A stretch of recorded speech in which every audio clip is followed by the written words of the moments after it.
Capital News tonight. The government has assured that the country's economy is continuing to improve.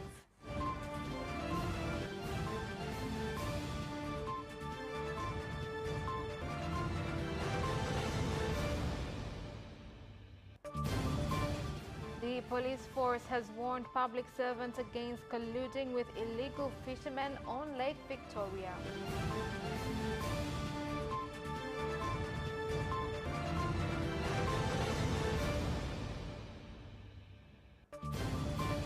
And in sports, the national athletics team continues with preparations for the African Youth Championship.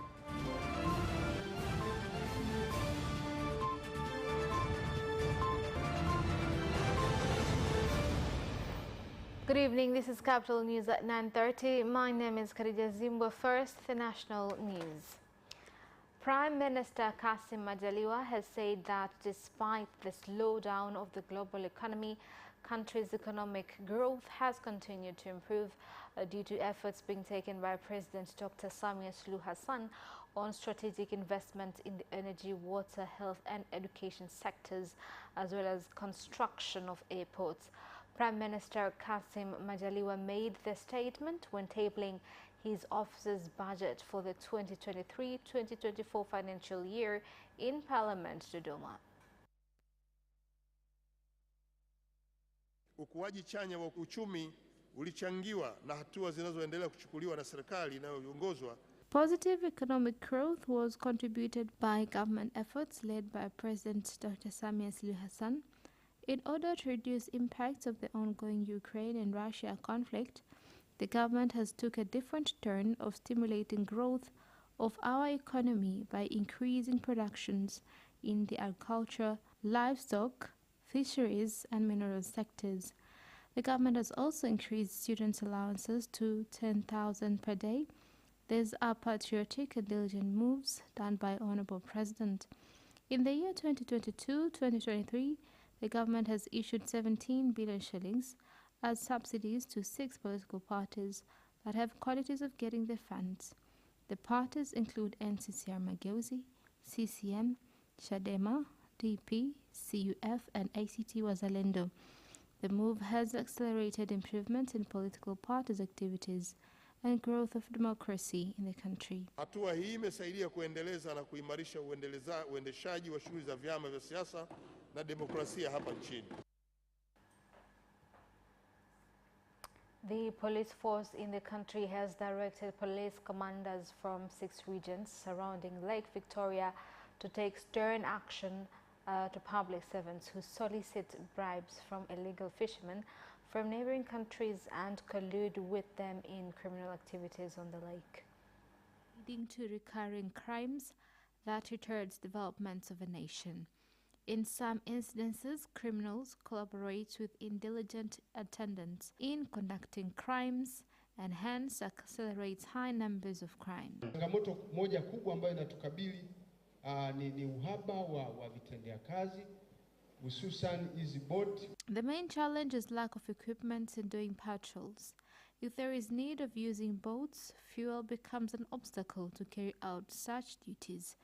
And other challenge is Lake Victoria lacking boundaries, something that allows criminals from other countries enter our country from the multiple entrances and do crimes in the end, escaping easily to neighboring countries. Hivi vikao vimetusaidia sana kwa 95%. Kwa hiyo hali ni nzuri, tunachotakiwa sasa hivi tupambane na uvuvi haramu. These meetings have helped us by 95%. What is left is combat illegal fishing in this area. Many people are engaging in the fishing sector illegally. That is why they cannot turn up. Nyumba nyingi kuna makokoro mengi. Ndio maana umeona kikao hichi wavuvi wamekuwa wachache kwa sababu baadhi yao ni wavuvi haramu. Now, the President of Zanzibar and Chairman of the Revolutionary Council, Dr. Hussein Ali Mwinyi, has been given the International Presidential Award from the Global Water Changes Institution. President Dr. Mwinyi pledging his commitment to eliminate water challenges in the Isles. Serikali itaendeleza juhudi zake za kuhakikisha maeneo yote ya Unguja na Pemba yanafanikiwa. The government will continue its efforts in ensuring that all areas in Zanzibar and Pemba have reliable, clean and safe water services. Jopo hili, yani ile panel, ile high level panel, ina viongozi wa Afrika. The high-level panel, comprised of African leaders and other parts of the world. From Africa, Gambia president is representing West African countries. The King of Morocco represents North African countries. Congo represents African Central Corridor. South Africa president represents South African countries. East Africa is represented by two leaders, President William Ruto of Kenya and President Samia Suluhu Hassan from Tanzania. Na Rais Kenyatta alipostaafu ameingia William Ruto, lakini pia yuko Rais Samia Suluhu Hassan. The former District Commissioner of Hai Lengai Ole Sabaya has been sentenced to 1 year on parole after being found guilty of committing 2 offences of abuse of power and for colluding in preventing justice. Here's more on the report. The sentence was given after the prosecution told the court that they have reached an agreement with the accused Lengai Ole Sabaya after he agreed to have committed the charges and made a plea bargaining request. In the preliminary case, Lengai Ole Sabaya had been facing 7 charges of economic sabotage that include operating a criminal gang, receiving bribes, money laundering, and abuse of power. Following the agreement reached with the prosecution, Lengai Ole Sabaya accepted the charges against him that include agreeing to pay Godbless Swai, a victim in the corruption charges, a compensation of 5 million shillings. Now, the Minister of Minerals, Dr. Doto Biteko, has called on various government institutions to stop hindering small miners and instead come up with procedures that will help them grow and enable them pay taxes. Minister Biteko made the call in Dar es Salaam when opening the Small Miners and Mineral Industrial Stakeholders meeting. Taasisi mbalimbali za serikali tuone raha kuwasaidia wachimbaji kuliko kudhibiti. Monyo said one, different government institutions let us have pride in serving miners instead of putting more efforts on matters of controlling. Let us support them in working at friendly environment to generate profit. Let us do that instead of harassing them while at work and force them in paying levies that they are not even aware of. Sababu tunajiuliza ni kwa nini viwanda vipo vinatumia malighafi kutoka nje. The question is, how come there are factories but they are using raw materials from outside the country? Why are we allowing Tanzania to be a dumping place? Dumping place ambayo kiuchumi sio kitu kizuri sana. The National Environment Management Council (NEMC) has directed all hospitals in the country to follow incineration procedures of various health items used in provision of medical services such as syringes and gloves, so as to avoid them becoming a health hazard to communities in various areas. Na kuanzia leo hapa tunapasimamisha rasmi mpaka taratibu zote zitakapofuatwa. Kuanzia sasa hivi anatakiwa asimame, afunge kila kitu, na taka hizi ambazo zina madhara haswa hizi taka za hospitalini zizuiwe. Tutampa utaratibu wa jinsi gani atakapomaliza hizo adhabu tutakazompa, jinsi gani atakwenda kuteketeza na ni nani wa kupeleka kwa ajili ya uteketezaji. Tunafahamu kwamba hizi taka zinazotoka kwenye hospitali nyingi zinakuwa tayari zimeshatumika, yani vifaa vyake vimeshatumika na vimeshahudumia yawezekana wagonjwa na watu wengine.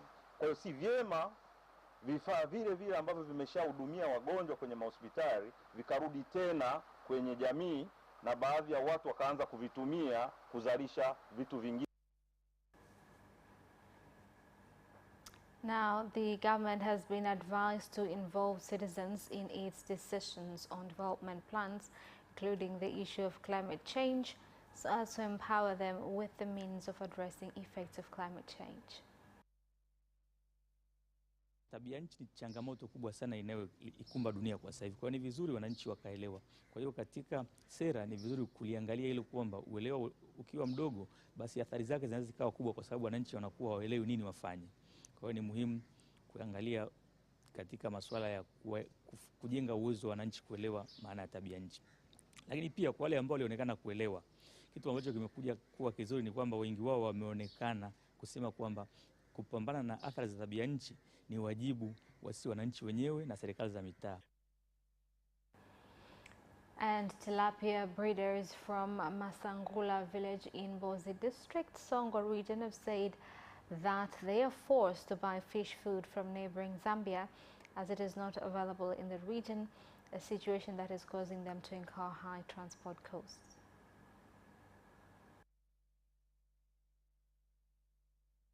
Chakula ambacho tunachukua Zambia ni kile chakula ni starter ambayo kina virutubisho, vimetengenezwa virutubisho kwa ajili ya kukuza samaki.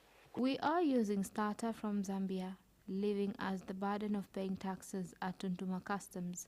Such matters retards efforts of excellence in this sector because this fish needs good nutrients to grow well, and such nutrients are not produced in the country. Many of them must be imported. Hii changamoto nadhani kama kuna wadau ambao wanaweza wakawa wanaweza. We are welcoming stakeholders who can facilitate such products in Mbozi district by engaging in investment of fish food processing factories, since as a country we have enough resources that can be used in making the product. Chakula cha samaki nje ya nchi wakati sisi tuna malighafi na watu wangeweza kuwekeza kama viwanda vingine vya vyakula vya mifugo. And that is the end of national news. International news follows up next.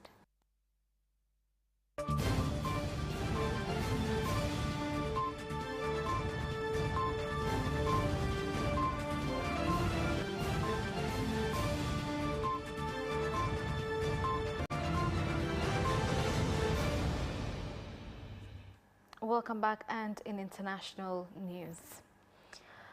Residents from some wards in Gatumba district on the outskirts of Bujumbura in Burundi have fled their homes following floods from River Rusizi. Now, the National Disaster Department has said that it will build a wall to stop the water from causing more floods. Areas that have been partly affected by the floods include Kinyinya and Mushasha wards in Gatumba district.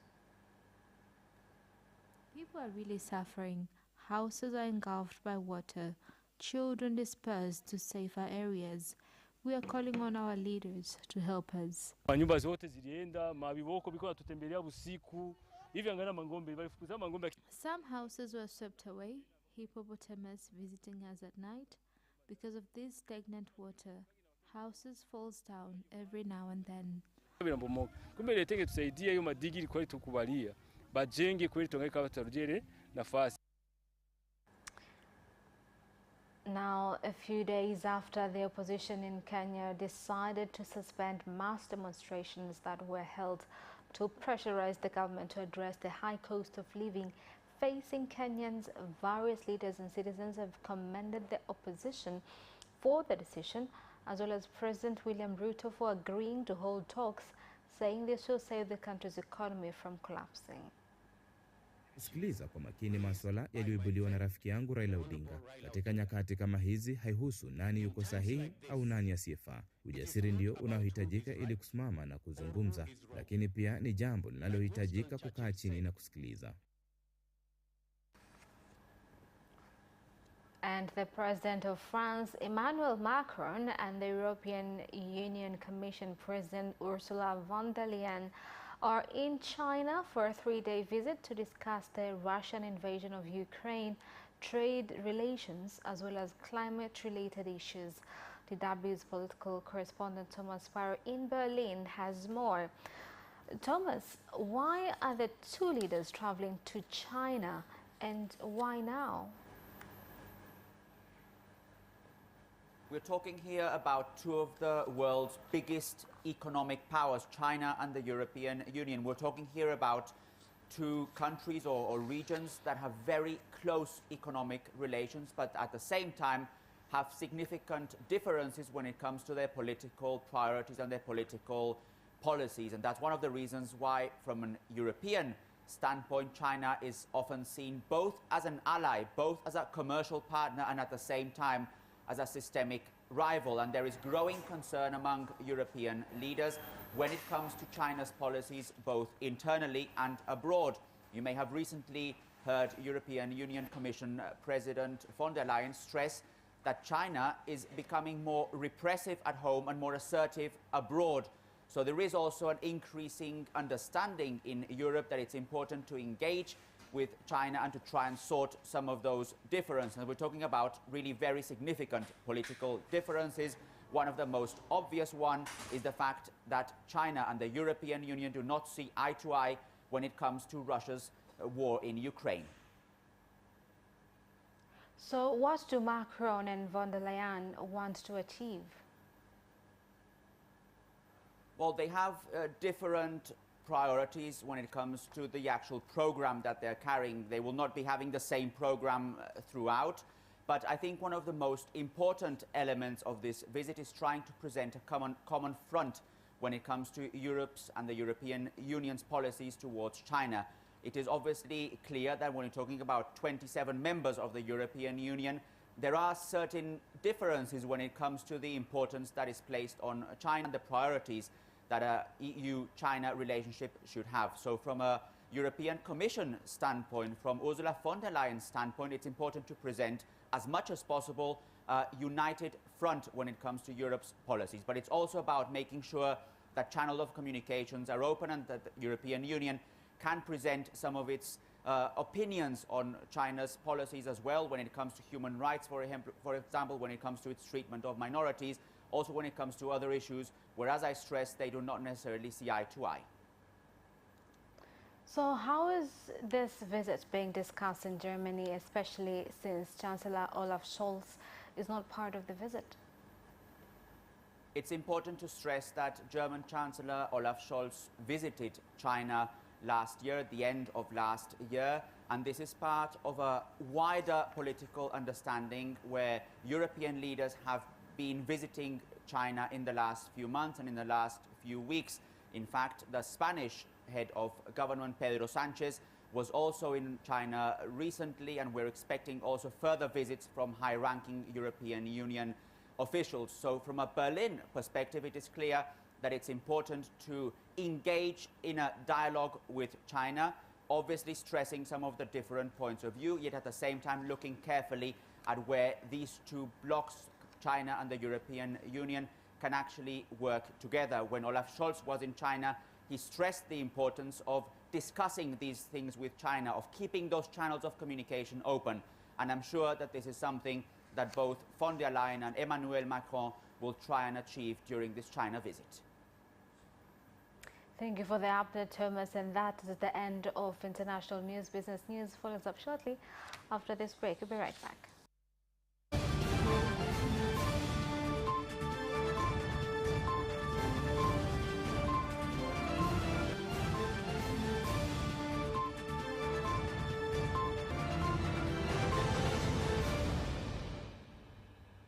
Welcome back, and in business news tonight, the cereal and the other producer board in the country has said that many farmers' crops spoil because farmers do not adhere to storage requirements, a situation that is hindering the development of the agriculture sector.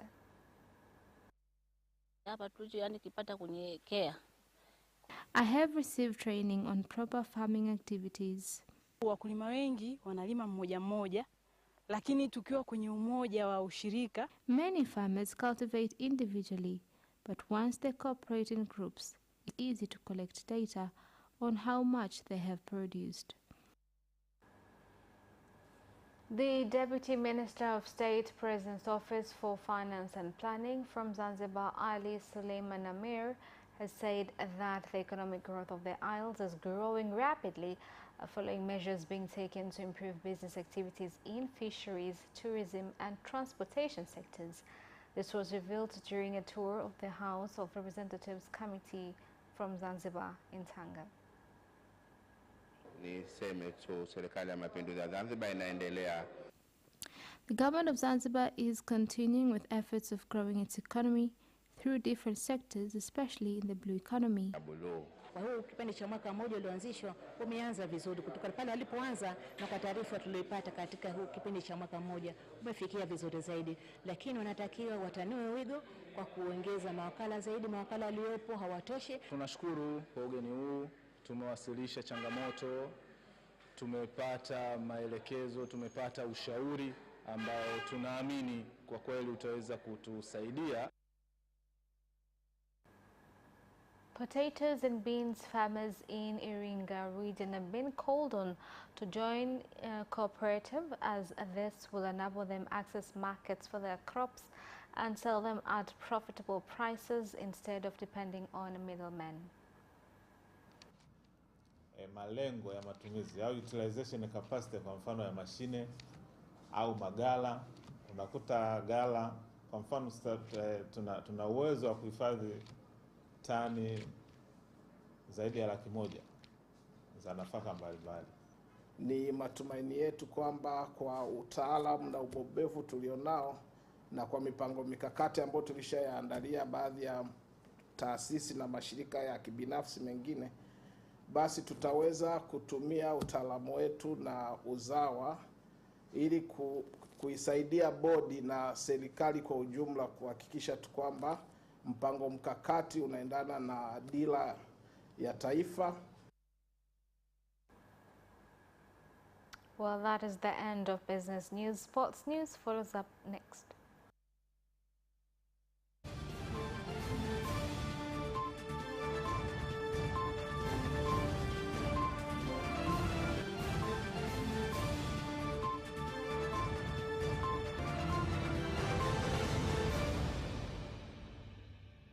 In sports news, the national athletics team has entered the 5th day of preparations for the African Youth Championships at the Benjamin Mkapa Stadium in Dar es Salaam.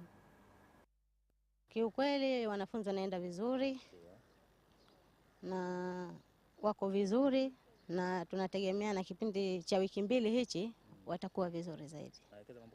Tunajitahidi kuelekeza hizo technique ambazo wasije wakatuangusha Tanzania kwa ujumla. Matarajio yangu kufanya vizuri kwa uwezo wa Allah, na tutaendelea kufanya vizuri. Mimi namshukuru Mungu, nimejipanga vizuri na nafuata maelekezo ya walimu kama anavyotuelekeza. Na matumaini yangu kwa Tanzania wenzangu, watu support, watuombee kwa Mungu, naamini ushindi upo.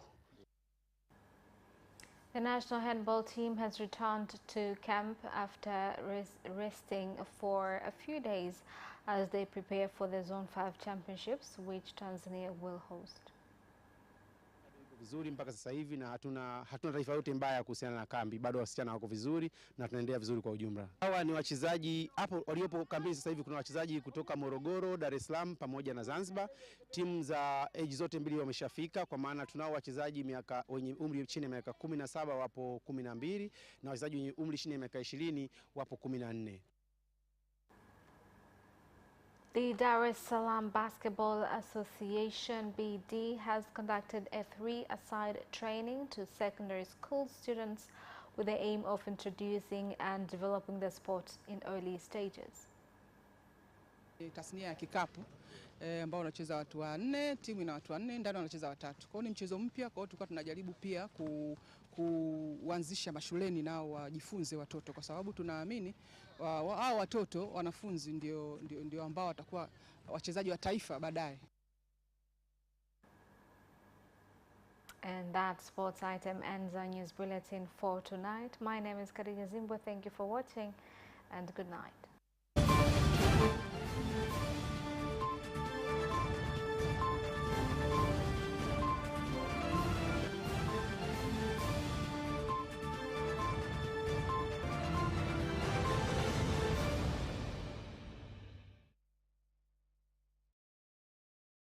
Watch Capital News at 9:30 and get updated on what is happening in Tanzania and around the world on political, social, and economic issues and events, without forgetting business and sports news. You can get it all right here on Capital News at 9:30 from Monday to Friday on Zuku Channel 067, Digitech Channel 1103, and Facebook Capital Television Tanzania. Monday Agenda, a current affairs program that focuses on social, economic and political issues hitting the headlines in Tanzania as well as the international arena. Featured in interviews with envoys, government, political and business leaders, analysts, as well as experts from various organizations. Monday Agenda on Monday at 8:45 p.m. only on Capital Television.